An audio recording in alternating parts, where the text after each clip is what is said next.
Good afternoon, good morning, good evening, or whatever time zone it is wherever you in the world. It is your Lord and Saviour with some more spicy Bloodlines 2 content for you. Last time we looked at the Camarilla, the 7, 8 or 6 individuals who you're going to be meeting at the beginning of Bloodlines 2, assuming it doesn't get cancelled or any other wild changes happened. And we had a look through their general setup, what their motivations are, and I had a little bit of a rant about what I thought about all of them. Some of them have had some very interesting things going on with them, some were quite bland, and some were just completely fucking confusing to the point where it was borderline insulting for a lore nut such as myself. However, we are not going to be focusing on the camera today, we're going to be focusing on the Anarchs and Unbound, which implies here that we've got two very separate factions here, but that's not really the case here, as we shall soon explore. And yeah, I think we should just get stuck right into it rather than just waste any more time. Dev Diary 17, the Anarchs and Unbound. In today's Dev Diary, we'll introduce you to a few non-Camarilla kindred you'll meet in the game. As you might already know, Seattle is primarily a Camarilla-controlled city, which, to be honest, this is something that we have been told many times before, so if this is a surprise to you, you really haven't been paying attention. But that doesn't mean that there aren't non-Camarilla kindred vying for power, or fighting to be left alone. Once again, we've got writer Cherish Goldstraw and narrative director Ian Thomas describing the profiles for you as they appear at the beginning of our story. The Anarchs and Unbound. The Unbound are all those vampires fall outside the Camarilla. That's it. Which, to be honest, is a bit vague. This isn't a 5th edition thing, this is specifically a Bloodlines 2 and Seattle thing. I'm assuming that's how their brand of the Camarilla is dealing with things, because of course, the Camarilla is different in every city, as we've discussed before. But I should actually mention, like the different factions within Vampire, and that camera should really fucking focus. There we go. Now, you have the Camarilla, which is like the main vampiric government, for lack of a better phrase, and they're those that stand up and want a bit more freedom, independence, and whilst having that bit more power control, and like not to blend so much in with the humans, or rather not masquerade so much with the humans, to blend in a bit more, and those would be the Anarchs, which for many years of Vampire the Masquerade, they were a subset of the Camarilla, and in some domains that is kind of still the case. Like, for example, Chicago, they treat the Anarchs as if they're still a subset of the Camarilla, they're allowed of Elysium and whatnot. You also have the Sabbat, which is the completely opposite of the Camarilla, where they believe in vampiric supremacy, and they fight to destroy the Camarilla, for they are puppets of the antediluvians and the biblical Cain, who is the progenitor, the first vampire. You also have a variety of independent clans and factions and whatnot, and that's what everyone has been bounded, ironically, under the guise of if you're not part of the Camarilla. So that's just a bit worth explaining for you. The Anarch movement in its various forms is a subset of the Unbound, and their most visible manifestation. So it's not like the Unbound are like one faction, they are several different factions, each doing their own things, as I said. It's just the game devs here, and Hardsuit Labs, because they did something similar with this, I seem to remember. And the Chinese room are basically, as I said, bounding all those non-Camarilla factions together under one umbrella. Many seek to escape from Camarilla control by hiding, but these loyal to the movement have decided to fight back, attempting to conquer and control domains originally held by those who would claim themselves their masters. The Anarch movement is different in each city. Sometimes an Anarch city has a ruler called a Baron. More commonly, it's led by gangs who each have their own territories. Now, this is true, and I wish this is something that actually VtM Books would have explored a bit more, but the idea of Baron comes from the Anarch Free States in Los Angeles, and if you played Bloodlines, you know, the original Bloodlines, you actually know a little bit about this already. The different hubs or places in LA you go to, downtown Hollywood, Santa Monica, not Chinatown. That's a different scenario going on there. They are ruled by a baron, and when this happened, like during the late 40s, these different gangs and leaders of said gangs broke up LA into different baronies, and the leaders of such would become barons. But was particularly with LA, it's mostly your gangs that are controlling their own bits of turf and whatnot, and it's very true that how 5th edition goes in that direction as well. They don't have like a similar setup to the Camarilla. Sure, they do have their own equivalents, like a Anarch equivalent to a sheriff is known as a reeve, for example. But to address the fact that they're mostly controlled by gangs is a nice little nod there, nice little niche bit of detail to lore, so Lore by Night approves. Some cities are currently divided between Anarch and Camarilla vampires, both sides itching to take over, which is again very true to the vampire meta plot. Some of it do better than others, but yeah, I like that little paragraph there sandwiched between the two larger ones. Not so fond about the next one though. Where Camarilla vampires usually influence mortals aside from the outside, Anarchs burrow deep inside. Many maintain mortal identities, perhaps even families and jobs. Again, this is true, particularly if you're a younger vampire, for which most Anarchs are. You're sort of like your neonates and fledglings sort of beings. They've been around for no more than 50 years if we go by what 5th edition details. However, there's a lot of Camarilla vampires that do this as well. This makes them simultaneously more vulnerable and more secure. Vulnerable because they are in contact with their surroundings every night and are able to make mistakes. Secure because the Anarch is never the vampire lord in a mansion on the hill. Well, actually, quite a few of the Anarch leaders in various different books, and more the influential figures, do have very well-to-do establishments. If we have a look at Jeremy McNeil from LA by Night, he has quite a bit of resources and he does live in a huge house somewhere. Genghis from Chicago by Night again, like, whole part of his character, the fact that he's very the stereotypical Anarch and like Ubered away sort of thing, but yeah, he lives in a very nice penthouse and doesn't see the fucking irony behind that. But at the same time, they're not so much controlling it from their lofty tower, which I think is what the writing is more or less trying to imply here. They're the DJ in the nightclub, the terrifying cop from Internal Affairs, the junkie creeping outside your window, from the 5th edition book. I mean, that is true, that does all come from the 5th edition book, but again, you've got Camarilla vampires that do that same as well. Portia from Chicago by Night. I'm using Chicago by Night as well because that's like a staple book here. They run a club. There's quite a few Camarilla like vampires that do all these things as well. Again, Chicago, you have vampires that control the police. The second Prince Lodin controlled the police of Chicago, so it's not just an Anarch thing here, but I get making them more grounded and more like on the street sort of thing to try and separate them from the Camarillas more, but it's not a totally accurate description, if I do say so myself. History of Finnbloods in Seattle, because the Finnbloods have been mentioned all the way through these dev dives and trailers things, and now we actually get to see some information on the Finnbloods here. The strength of each vampire embrace is more dilute than that of their sire. We've talked about this before. I've mentioned the whole cane and lemon scenario, or orange, I don't remember what citrus fruit it was. Finnbloods have earned their name because their blood is seen too distantly removed from the original progenitor Cain. Most kindred consider them a weakness and an embarrassment to their kind, or even a threat, and we've talked a bit more about before how 5th edition like turns the tides a little bit, making the Finnbloods a bit more organised and providing some unique merits and flaws towards them. Finnbloods are not considered part of any clan, but rather the dregs of kindred society, which is both true and not true. Being cast as a Finnblood is very much of a social status, as it were, which is actually something that we see a little bit in this dev diary, actually. But at the same time, you are considered part of that clan. It's just 5th edition just takes a very different direction with this. Like, again, the Finnbloods all sort of come together and they don't care so much about their lineage as a whole. Some do and want to be like a proper vampire, and some want to like try and find a way to be immortal again. But Finnbloods are considered part of a clan in most times.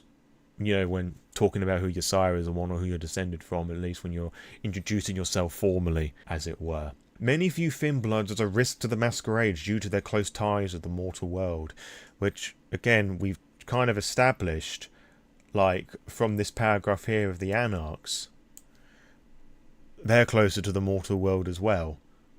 So they all Finnbloods now? Again, one of these character portfolios is actually going to go into this a bit more, which I have some thoughts about. So, again, it provides an interesting commentary. The Anarchs are also much closer to the mortals and interacting much more, so they are a Masquerade breach in the waiting to happen as well. But to highlight it as such, when you have like this paragraph here that just says they're much closer, I don't know, I think some people might not make the connection there or read into too much of it, or I don't know, I think that could have been presented a little better. Often leading to their being hunted and destroyed without a second thought. Overlooked and downtrodden, they band together in any form of resistance. Seattle acts as a haven of a sort. In this city, the weak-blooded are not destroyed out of hand. Instead, by order of Prince Campbell, they must be branded to set them apart from the true vampires. Only then will he allow them to remain. And this is actually something that's found within the 5th edition plot as well. There are some domains, it makes a point that most, if not all, Finnbloods are cast with a particular mark. In the 5th edition core book, it uses a crescent moon sign to identify that you are as a Finnblood, and if you don't see the fascist Nazi regime comparisons here, I think you need to go and touch some grass a bit more, which is kind of the point of the Camarilla, really. They are very right-wing fascist in what they do. They just pretend that they're not. But as you will see in one of these character themes, they have a very different brand going on as well. Many have found shelter among those of Seattle's Anarchs, particularly under the watchful eye of the bourgeois Katsumi, who leads one of the major Anarch groups. So we know that there are many different Anarch gangs, as it were, or groups, to put it more formally, in Seattle, and this is probably one sample of which. Whether we can see more of those throughout the course of the game is unknown to this time, and has, because of her involvement with the Finnbloods, been branded as one herself.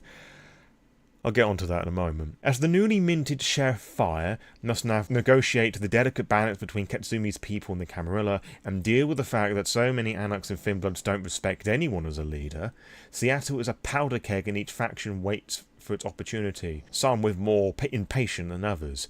If Fire is seeking Katsumi, she'll find out a bar called Hole in the Wall with the other misfits of her course. Bourgeois Anarch leader. Katsumi is a reluctant leader, forced by circumstance to speak of one of the larger groups of kindred that consists of Anarchs, Finnbloods, and the other dregs of the cities, which implies that we're going to be getting other non-Camarilla and Anarch clans here. There might be a Ravnos or something thrown in there for good measure who aren't really aligned with anybody. There's going to be all sorts of interesting groups potentially in here. We'll see how willing they're prepared to explore the lore here. She maintains an uneasy peace of the court, keeping a lid on the demands and the fears of her followers as best she can. You'll find her out on the streets among those who need her most, or one of the spaces she maintains to keep her charges out of trouble. In her mortal life, she used to be a surgeon, and while still trying to fix fiends, nowadays she is mostly doing triage, which from my understanding is more assessment work, trying to work out the best cause and then sending it on to somebody else to deal with. I'm not a medical specialist, so if anybody wants to politely correct me that on the description below, you can, or the comment section I should say. But yeah, Katsumi Ishizaki, which is a name I've probably butchered horrifically, she is the one who has been branded as such, and that looks like a real fucking iron cattle prod sort of thing on the fucking forehead, just making it all known that you are one of the Finnblood. If we've got sort of a weird adaptation on the T here like that, and the cross, and then the other things going down, which kind of reminds me, branding's a bit of a thing going on with this game, because you have the whole fucking marks with fire on her hand here, which kind of makes me think, maybe she was branded in such a way, or maybe not so much fire, if we're going to go with that weird idea where I think that fire was actually a Finnblood and taking on the powers of the elder that she consumed, or Fabian or whatever. Again, I'm just guessing with this point, but it's interesting that these sort of marks and similar markings is playing into this a bit more. However, I will say that as this is a very physical cattle prod sort of thing, I'm a bit puzzled why Katsumi here doesn't just heal it. And if this is how the Camarilla in Seattle is doing things, why none of them heal that particular brand, as it were? Because vampires can heal that. It takes a bit of time, but they're able to heal what the book's called aggravated damage, so things like fire and stuff that would get a mortal in hospital sort of thing, on their deathbed sort of thing. And in the vampiric world, aggravated damage is also considered to be supernatural things, which is why fire is here as well. Werewolf claws is another one, traditionally speaking. And I'm just a bit puzzled by why she or anybody else hasn't healed this. There's not really much more to go on there. She's an Anarch leader that doesn't want to be an Anarch leader, which isn't all that original, to be honest. What Anarch leader does want to rule their people? It's one of the biggest flaws of the Anarchs as a whole, that they don't really want to lead. They just want revolution, but just couldn't organise a piss up at a brewery sort of thing. Yeah. It's a bit of a weird choice there. I mean, if it was a more of a magical thing, like I mentioned earlier on with the Crescent Moon, that's done by the Camarilla Tremere, basically the vampire wizards, to put it just badly, that would be a bit more easy to explain. Maybe they'll describe how they do this, but to me that looks like a very physical cattle prod to the face, which really must fucking hurt. Bruja Unbound, Mac Weber. So is this Mac's not part of the Anarchs, or is this like an independent Bruja? Unusually placid for a Bruja and unusually submissive for a sire. For a sire, so Max is a sire to another vampire here, Max is something of an anomaly, preferring to steer clear of both the Camarilla and the Anarch, so we have an independent Anarch here, the Unbound. There is an actual word in the vampire meta plot for this, and it's called Aurtakis, but I presume Unbound is a more like street level, much easier thing for people to understand, but vampires that are not aligned with any sect but of their own person are referred to as Aurtakis. But as I said, Unbound is really going to get people a bit more invested into this, those who aren't more familiar with vampire lore, such as yours truly. The only kindred Max seems to want any relationship is with his intimidating child, Benny, the Camarilla sheriff. And again, I'm just going to stop myself here. It mentions that Benny is the Camarilla sheriff. Benny was the one from the Camarilla guide, the suit, the little turtleneck, that weird like attack dog sheriff that we talked about. But yeah, if we go up here, newly minted Sheriff Fire, Camarilla Sheriff. So we do have two sheriffs going on here, which I find really weird about, unless of course Benny is going to be has a potential to be taken out straight away or near the beginning. It's a weird choice. While many sires would forbid their child joining the court without them, Max seems content to live in Benny's formidable shadow. The strange dynamic between the two has raised many a kindred eyebrow, but few dare raise their voices for fear of arousing their sheriff's ire. Now, this is very unusual, as this character description admits rather neatly. Usually, you'll have somebody leave the Camarilla and join the Anarchs. It'll be like a sire who's controlling and manipulating and whatnot, not giving their child any freedom. The child doesn't really need to see why they need to do all of this. They can look after themselves. And with the first fucking chance they'll get, they'll go, fuck you, I'm going to go and jump ship with the Anarch and be free. And then there's a bit of contention within the game plot, like the child versus sire dynamic thing. It's all very like standard stuff, and it provides a lot of nicey, spicy details for RP in the TTRPG iteration of Vampire the Masquerade.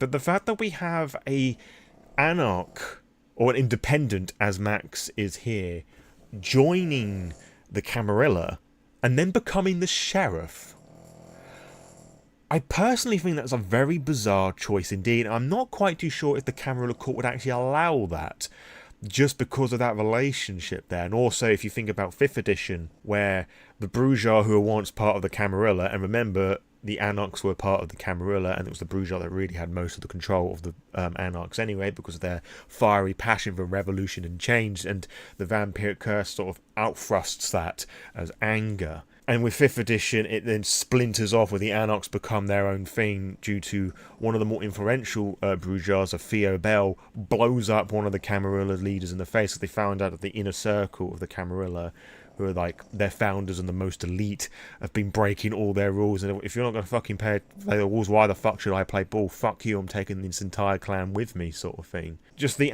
animosity that we have there with this Bruja acting as sheriff, but also coming from an Unbound Bruja sire, and it's a very weird setup, and I'm genuinely interested and intrigued about how they're going to explain this, like how they'd go about describing why this whole sheriff thing works, because it seems like very weird, dodgy ground to me that I think this is going to be brushed away very quickly with a quest or two to you assume the mantle as sheriff by getting rid of Benny here. And it also just a little point where it says, while many sires would forbid their child joining the court without them.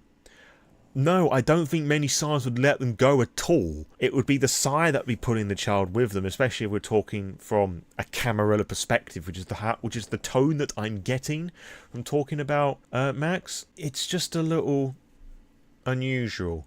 Like, the quote also doesn't fit, I feel, with like the very not so pissed off nature of the Bruja.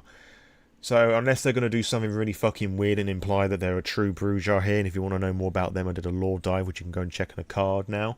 But yeah, it's a very unusual, very different, and I feel mixed on it. On one hand, I like the different dynamic here, but on the second hand, it makes no fucking sense. So I'm intrigued to see how they're going to make this make sense. Gangrel Unbound. Nicola Nix Lee, a common nickname I have seen in many vampire characters. And yeah, we have a Gangrel, which are the shape-shifting vampires within Vampire the Masquerade. They are the sort of ones that have the more traditional vampire powers of like sinking into the dirt, transforming into mist and animals. When I first picked up into Vampire, I found the Gangrel really interesting and exciting, but then I realised I actually had nothing going for them beyond that, and I sort of lost interest in them. But it's cool that we're getting a bit of a some Gangrel representation here. And in 5th edition, the Gangrel are part of the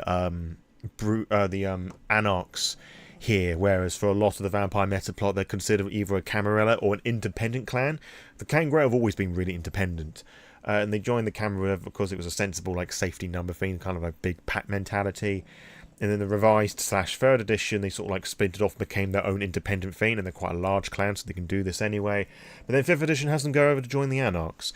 But this one here, Nix, is neither Anarch, Cam, or but they are Unbound. This one is like proper independent vampire. Confident, brash, and not to be trifled with, Nix loves the thrill of the hunt and fights with the beast unleashed. However, her kind are not usually city dwellers, and Nix has little patience or aptitude for navigating intricacies of vampire politics, which is true. Like, if you haven't got from what described already, the Gangrel are very much a clan of the wild, so to speak. There are like a certain, I guess, bloodline of Gangrel that do adapt to the city more or less, but it's more like they've got a different title more than being an actual bloodline. But more often than not, they try and like do their best to keep to nature, or the little nature that's remaining within a city.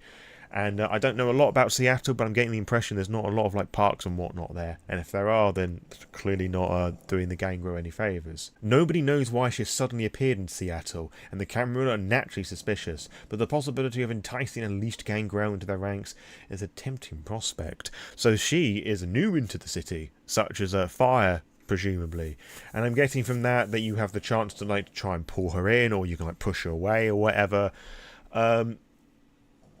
But there isn't really much going on with her, to be honest, other than she's just basically any other fucking Gangrel in vampire fiction. I think her design's a little interesting.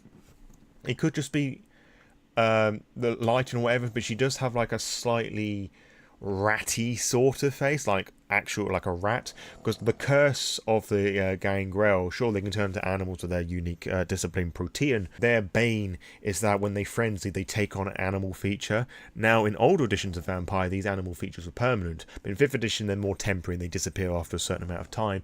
But I'm just curious, like with the whole fucking glowing eyes thing, that maybe they're doing like a slight little variant of that, just making her look a bit more of the things that she could turn into. So maybe she like turns into rats and fucks off or whatever. Just a guess. I find her design all the more interesting than what's actually been provided here. And this is the bit that really gets on my tits here. Anarch, Thinblood, and Ghoul enemies. Now, ghouls are mortals who have been bestowed vampiric blood. Now, this is different from being embraced as a vampire, where if you go to embrace somebody as a vampire, you have to kill them, drain all their blood, or most of their blood, and then just like fill a considerable amount of blood back into them, and then they reanimate as a vampire. But a ghoul, you and I as a regular mortal could just take a little sippy sip from the wrist of a vampire and we become a ghoul. We have slightly enhanced strength. In other bits of media we'd be considered a dhampir, but in this game it's called a ghoul. The Anarchs are the first and most numerous faction you'll be butting heads with in Bloodlines 2. While Katsumi has the respect of a large portion of the Anarchs and Thinbloods, not all of them follow her orders. Many have taken up residence in places you'll need to investigate or actively working against you. This means that among the many enemies that you'll face, Anarchs will use their powers against you, and so their numbers are a good baseline for the kind of threats you'll face throughout the game. Roving gangs or fidgeting ghouls, armed with whatever they can and get their hands on, and young opportunistic kindred too naive to see the danger to take on an elder face to face. Ghouls are a tough bunch. They take significantly more of a beating than your run-of-the-mill human, but they aren't much of a threat alone. It's when they work together, some bludgeon you about, others carving you up, that you'll want to take them seriously. So keeping things quiet is a sensible approach. Their kindred masters are more of a potent threat. While they're not as skilled in their disciplines as others, they'll more than make up for it with hardware. Disciplines in this case being the vampiric powers, the blood-infused supernatural gifts of the blood, so to speak. As the situation in Seattle heats up, the Anarchs become more militaristic and heavy-armed, but at their core, they've got more humans than most. They'll be hesitant to shoot with their friends in the way, more receptive to manipulation, and slower to catch who's been turned against them, all weaknesses that can be exploited. So, there's quite a bit here that I want to pick apart. The thing that really bothers me with this is the fact that I'm getting the impression that most of the enemies that we're going to be fighting are going to be ghouls. I mean, this paragraph in a bit actually says that. And if we have a look at these two enemies here, these two look like the enemies that we have been seeing a lot in the 15 times the detailed trailers. Like when fucking Jojo punching about and blood sorcery. Fucking Naruto shit. Naruto, whatever the fucking thing's called. Naruto. You know what I mean. Stuff around. I thought they were hunters, but they actually look more like these guys, which I guess is a bit annoying.